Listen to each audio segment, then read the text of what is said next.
America जा रहे भारतीय छात्रों को आखिरकार एम्स्टर्डम से क्यों लौटाया गया? F1 वीज़ा 1 साल पहले ही उसका रद्द हो चुका था, इसलिए उसे लौटाया गया या वजह कुछ और थी? नमस्कार, आप देख रहे हैं न्यूज़ 18 का डिजिटल प्लेटफॉर्म। मैं हूं आपके साथ श्रुति श्रीवास्तव। अमेरिका में पढ़ाई करने वाले हैदराबाद के कुछ छात्र के साथ, दरअसल एक छात्र के साथ अजीबोगरीब घटना घटी। भारत में छुट्टियां बिताने के बाद वह अमेरिका लौटने के लिए विमान में सवार हो चुका था। फिर जब वह एम्स्टर्डम एयरपोर्ट पहुंचा तो अमेरिकी अधिकारियों ने बताया कि उसका वीज़ा कैंसिल कर दिया गया और वह यहीं से भारत लौट जाए। अब आप सोचिए कि उस बच्चे के ऊपर, उस छात्र के ऊपर क्या गुजरी होगी उस वक्त। दरअसल अमेरिका में पढ़ाई कर रहे हैदराबाद के एक भारतीय छात्र के साथ बेहद चौंकाने वाली घटना सामने आई है। छुट्टियां बिताने के बाद जब वह भारत से अमेरिका लौट रहा था, तब नीदरलैंड के एम्स्टर्डम एयरपोर्ट पर उसे आगे की यात्रा करने से रोक दिया गया। यही उसे पहली बार पता चला कि उसका F1 स्टूडेंट वीज़ा पिछले साल ही रद्द किया जा चुका था।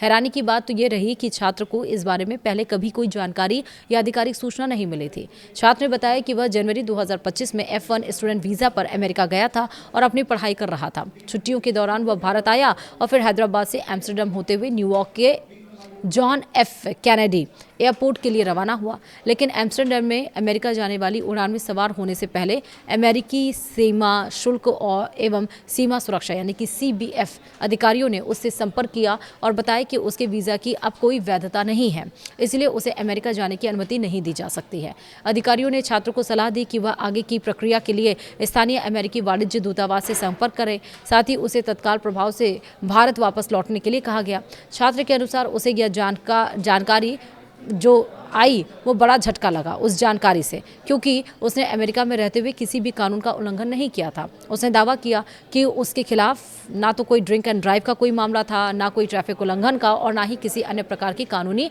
कार्रवाई हुई थी। इसके बावजूद उसका F1 वीज़ा जुलाई 2025 में रद्द कर दिया गया था और उसे इसकी जानकारी तक नहीं दी गई। घटना के बाद छात्र ने अपनी यूनिवर्सिटी से संपर्क किया। विश्वविद्यालय ने उसे बताया कि उसका फॉर्म I-20 और student and exchange visitor information system record दोनों पूरी तरह से एक्टिव है और उसका स्टूडेंट स्टेटस भी नियमों के अनुरूप है। इससे यह स्पष्ट हुआ कि उसकी पढ़ाई से जुड़े आधिकारिक दस्तावेजों में कोई समस्या नहीं थी। अब पूरा मामला क्या है वो समझिए। जानकारों के अनुसार कई लोग को F1 वीज़ा, I-20 और सिविस रिकॉर्ड के बीच अंतर की जानकारी नहीं होती। फॉर्म I-20 वह दस्तावेज होता है जिसे अमेरिका का कोई अधिकृत शैक्षणिक संस्थान अंतर्राष्ट्रीय छात्र को जारी करता है। इसके आधार पर छात्र F1 वीज़ा के लिए आवेदन करता है। वहीं सिविस, जिसको मतलब SEVIS कह रहे हैं हम, अमेरिकी सरकार का एक इलेक्ट्रॉनिक रिकॉर्ड सिस्टम है जिसमें अंतर्राष्ट्रीय छात्रों की पढ़ाई और उनके स्टेटस से जुड़ी जानकारी दर्ज रहती है। छात्र के अमेरिका में रहने के दरमियान उसकी यूनिवर्सिटी इस रिकॉर्ड को समय समय पर अपडेट करती रहती थी। जानकार बताते हैं किसी छात्र का सिविस रिकॉर्ड और I-20 सक्रिय रहने के बावजूद उसका F1 वीज़ा अलग से रद्द किया जा सकता है। ऐसा इसलिए क्योंकि वीज़ा अमेरिका में प्रवेश के लिए ज़रूरी होता है, जबकि सिविस रिकॉर्ड और I-20 छात्र के अमेरिका में वैध स्टूडेंट स्टेटस को दर्शाते हैं। ऐसी स्थिति में छात्रों को सबसे पहले यह पता लगाने की कोशिश करनी चाहिए कि उनका वीज़ा किस कारण से रद्द किया गया।